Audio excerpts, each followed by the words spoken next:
በሐዋሳ ያጋጠመው እጅግ ልብ ሰባሪ ክስተት በኢትዮጵያ ምድር ላይ ሲከሰት ይህ ለመጀመሪያ ጊዜና ያልተለመደ ነው። ምናልባትም እንደዚህ አይነት ክስተቶች በአሜሪካ ፍሎሪዳ ግዛት በተደጋጋሚ በካሪቢያን ሀገራት ጃማይካን ጨምሮ በኤዥያ ኢንዶኔዥያ ነበረ በተደጋጋሚ የሚያጋጥሙት። አሁን ላይ ግን በሀገራችን በሐዋሳና በጎንደር በትግራይ ተንቤን አካባቢ ላይ ተከስቷል። በሰፊውም ጉዳት አድርሷል፣ ተመልክተነዋል። ይህንንም ለመከላከል ግብረ ኃይል ተቋቁሟል። ከግንባታው ጀምሮ በበርካቶች ውዝግብ ከማስነሳትም ባለፈ አስገዳጅ ስምምነቶችን ከጎረቤት ሀገራት ጋራም እስከ ማድረግ ያደረሰው የታላቁ የኢትዮጵያ ህዳሴ ግድብ ላይ የተደቀነው አደጋም የኢትዮጵያ መንግስት መግለጫ እንዲሰጥ አስገድዶታል። ከውጭ ደግሞ የአሜሪካ ምላሽ ለኢራን የመረረ ሆኗል። መጠነ ሰፊ አውዳሚ የሆነ ጥቃትም ተፈጽሞባታል። በገዛ ሜዳዋ አሜሪካና አጋሮቿ እየተጫወቱባት ነው። ከኢትዮጵያ ቱዳይ ጋር ስትሆኑ እኒህንና ሌሎች አንኳር ጉዳዮችን የምታዳምጡ ይሆናል። በቀዳሚነት ወደ ያዝናቸው ጉዳዮች እናመራለን። ሲዳማ ክልል ሐዋሳ። በሲዳማ ክልል ሐዋሳ ከተማ በረዶና ከባድ ንፋስ ቀላቅሎ በጣለ ኃይለኛ ዝናብ የአንድ ሰው ህይወት እንዳለፈና 10 ሰዎች ላይ መጠነኛ ጉዳት መድረሱን የከተማዋ አስተዳደር ተናግሯል።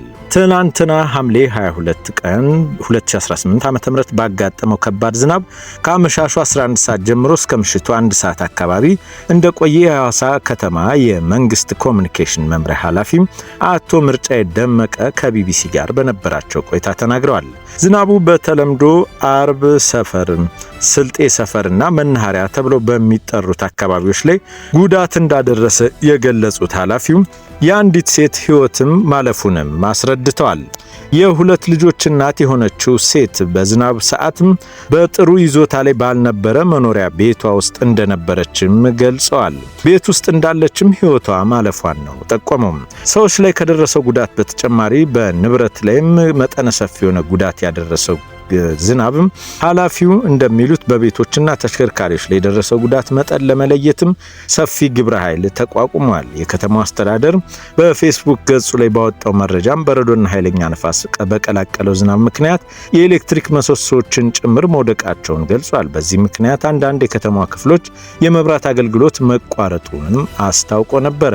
ይህንን ክስተት ተከትሎ መሰል የዝናብና የጎርፍ አደጋዎች የሚያደርሱት ጉዳቶችን ለመቀነስ ነዋሪዎች አስፈላጊውን ጥንቃቄም እንዲያደርጉ የሐዋሳ ከተማ አስተዳደር ከንቲባ አቶ ጥራቱ በየነ ጠይቀዋል። ከመንግስት የሚሰጡ መመሪያዎችን እንዲከተሉና ለአደጋ ቅድመ ዝግጅት እንዲያደርጉ ጥሪ ቀርቧል።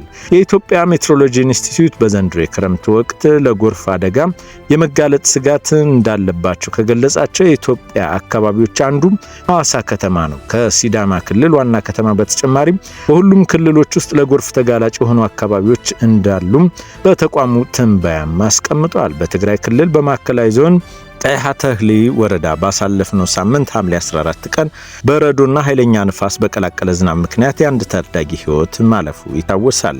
በዚህ ክስተት 10,000 ሰዎችም መፈናቀላቸውን፣ ከ200 በላይ እንስሳት መሞታቸውን እንዲሁም ከ1,000 ሄክታር በላይ አዝርዕት መውደሙን የወረዳው ምክትል ኃላፊ ለቢቢሲ መናገራቸው የሚታወስ ነው።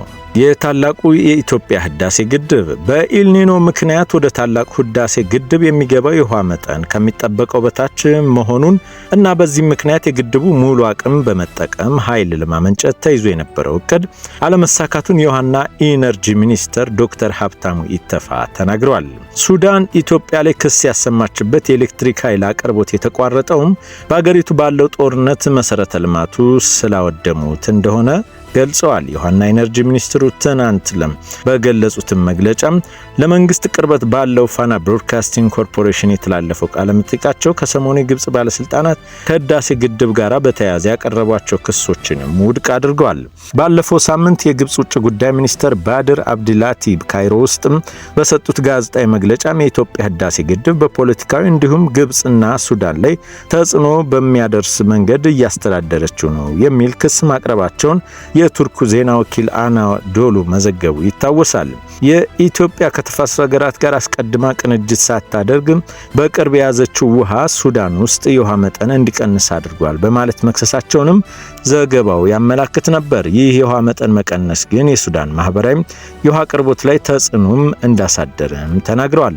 የውሃና ኢነርጂ ሚኒስትሩ ዶክተር ሀብታሙ ኢተፋ በቃለ መጠይቃቸውም የግብጽ ሰሞነኛን ክስ አንስተው ጎረቤት ሀገር ይዘው የኢትዮጵያ ህዳሴ ግድብ ሱዳንን ጎድቷል፣ እኛም ውሃ ቀንሶብናል የሚል ፕሮፓጋንዳ ይዘዋል ሲሉ ተናግረዋል። እነሱ ማን ነው ሱዳን ውስጥ ያሉ ግድቦች ጠበቃ ሆነው እንዲቆሙ ያደረጋቸው ሲሉም ለሱዳን ሳይሆን ለራሳቸው መጀመሪያ ያስቡ ብለዋል። የውሃና ኢነርጂ ሚኒስተሩ እንደሚያስረዱት ዘንድሮ በተለይም በምስራቅ አፍሪካ ሀገራት ላይ የዝናብ እጥረት እንደሚያስከትል በተተነበየበት የኢልኒኖ ምክንያት በኢትዮጵያ የተገኘው ውሃም ከተጠበቀው በታች ሆኗል።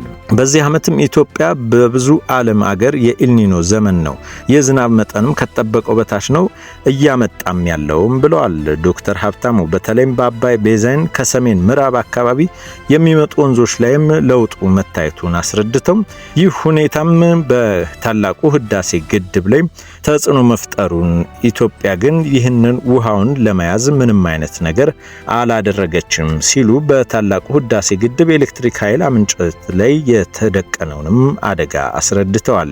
የኢትዮጵያ ኤሌክትሪክ ኃይል ሽያጭም ከምታቀርብባቸው የምስራቅ አፍሪካ ሀገራት አንዷ ሱዳን ስትሆን መንግስትም በአገሪቱ ባለው ጦርነት ምክንያት ያልተፈጸመ ክፍያ ቢኖርም ኃይሉን ኤክስፖርት ማድረጉን እንደቀጠለ ሲገልጹ ቆይተው ይህም ለመልካም የህዝብ ለህዝብ ግንኙነት የተደረገ መሆኑን ተናግረዋል። አሁን ይህ አቅርቦት መቋረጡ የተጠቆሙት ዶክተር ሀብታሙ ምክንያቱ ግን የመሰረተ ልማት ውድመት እንጂ ኢትዮጵያም በውሃ እጥረት ምክንያት ወይም በታላቁ ህዳሴ ግድብ ማነስ ምክንያት ያደረገችው አይደለም ሲሉም ተናግረዋል። ሱዳን እስከ ቅርብ ጊዜ ድረስ እርስ በርሳቸው ሲዋጉ መሰረተ ልማቱን ስላወደሙት የተቋረጠባቸው እንዳለ ሆኖ ከኢትዮጵያ ነበር ኃይል ሲያገኙ የነበሩት በማለትም ተናግረዋል። የኢራን እስላማዊ አብዮታዊ ዘብ ባወጣው መግለጫ አሜሪካ ስጋቱን እስከቀጠለች ድረስ በሆርሙዝ ወሽመጥ ዳግመኛም አይከፈትም ሲል አቋሙን አስታወቀም። የአሜሪካ ባለስልጣናት ማስፈራራትና ማጋነን የሚቀጥሉ ከሆነ እንዲሁም አሜሪካ በቀጠናው በሚገኙ ዓለም አቀፍ ውሃ ላይ የምታደርገውን እንቅስቃሴ እስከቀጠለች ድረስ የሆርሙዝ ወሽመጥ እንደማይከፈት አብዮታዊ ዘብ አመላክቷል። የኢራን መንግስት የሚያስተዳድረው ኢራን እንደዘገበው የአገሪቱ ጦር ዛቻና ማስፈራሪያ ነገሩን የበለጠ የሚያባብሱና የሚያጠላልፍ ነው ሲልም አስጠንቅቋል።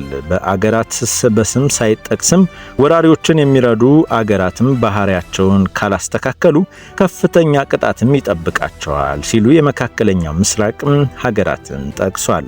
በሆርሙዝ ወሽመጥ በስተደቡብ በኩል ደህንነቷ ባልተጠበቀ መንገድ ለማለፍ የሞከሩ 2 ነዳጅ ጫኝ መርከቦችም ትናንት ምሽት እንዲመለሱ መደረጉን አስታውቋል።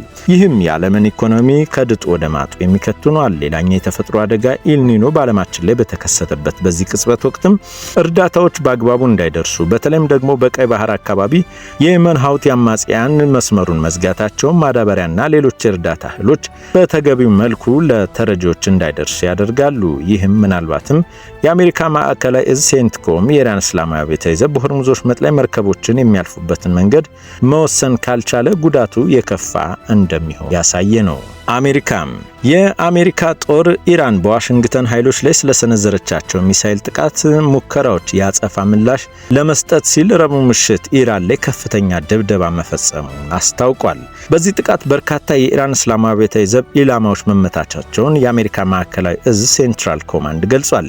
አሜሪካ ጋብ አድርጋ የነበረው ድብደባ በድጋሚ የጀመረችው ማክሰኞ ዕለት ኢራን በዮርዳኖስ በሚገኙት የአሜሪካ ጦር ሰፈሮች እንዲሁም በሆርሙዝ ወሽመጥ ጉዞ ላይ የነበሩ መርከቦች ላይ ሚሳኤልን በማስወንጨፏ እንደሆኑ እዙ ተናግሯል። የአሁኑ መካረር የታየው አሜሪካና ሳውዲም በጋራ ኢራቅ ውስጥ የሚገኙ የኢራቅ ተቀጽላዎች ላይ ጥቃት መፈጸማቸውን ለመጀመሪያ ጊዜ በይፋ በገለጹ ማግስት ነው። ይህ ወታደራዊ እርምጃ የጦርነቱን ማድማስ አስፍቶታል። የአሜሪካ ማዕከላዊ እዝም 1 ሰዓት ገዳማ የቆየውን የረቡዕ ምሽት ጥቃት ኢራን ትናንትና በመካከለኛው ምስራቅ በሚገኙ የአሜሪካ ኃይሎች ላይ ለሰነዘረችው የጥቃት ሙከራ የተሰጠ ኃይለኛ ምላሽ ሲል ገልጾታል። በኢራን የተወነጨፉ ሚሳኤሎችን በሙሉም እንዲከሽፉ መደረጋቸውንም አስታውቋል። ከዚሁ ጋር በተያያዘ የሳውዲ መከላከያ ሚኒስተር አገራቸው ውጥረቱ እንዲረግብ እንደምትፈልግ ማሳወቃቸውን ዘግበዋል። ቢቢሲም በጉዳዩ ላይ የዋይት ሃውስን አስተያየት ለማካተት ጥያቄ አቅርቧል። አሜሪካ ለ13 ተከታታይ ቀናት ጥቃት ስትፈጽም ኢራናውያን ማጸፋ ስትመልስ የቆየች ግጭት ለቀናት አንጻራዊ መረጋጋት ከታየበት በኋላ በድጋሚ ተደረገ የአየር ድብደባ ነው። አንዳች አይነት ዲፕሎማሲያዊ መፍትሄ ይመጣል በሚል ተስፋ በታየባቸው ያለፉት ቀናት ሁለቱም ወገኖች ጥቃት መፈጸም አቁመው ነበረ። ፕሬዚዳንት ትራምፕ እጅግ ወዳጅነት የተሞላባቸውን ድርድሮች እየተካሄደ መሆኑን ተናግረው ነበር። ኢራን ግን ንግግር ተጀምሯል መባሉን አስተባብላ ቆይታለች። አሜሪካ ወታደሮችም ላይ የተሰነዘረውን ጥቃትም ሙከራ ተከትሎ ዋሽንግተን ኢራን ላይ ከፍተኛ ድብደባም ፈጽማለች። በቀጣይ ከዚሁ ጦርነት ጋር በተያያዘ ዓለማችን ከሁለት እየተከፈለ ነው። በተለይም ደግሞ በእነዚህ ሀገራት መካከል የሚደረጉ ጦርነቶች ሌሎችንም እያሳተፉ ነው። ክቡራትና ክቡራን የኢትዮጵያ ቱዴይ ቤተሰቦቻችን ስላዳመጣችሁ እናመሰግናለን። ሀሳብ አስተያየቶቻችሁን አጋሩን።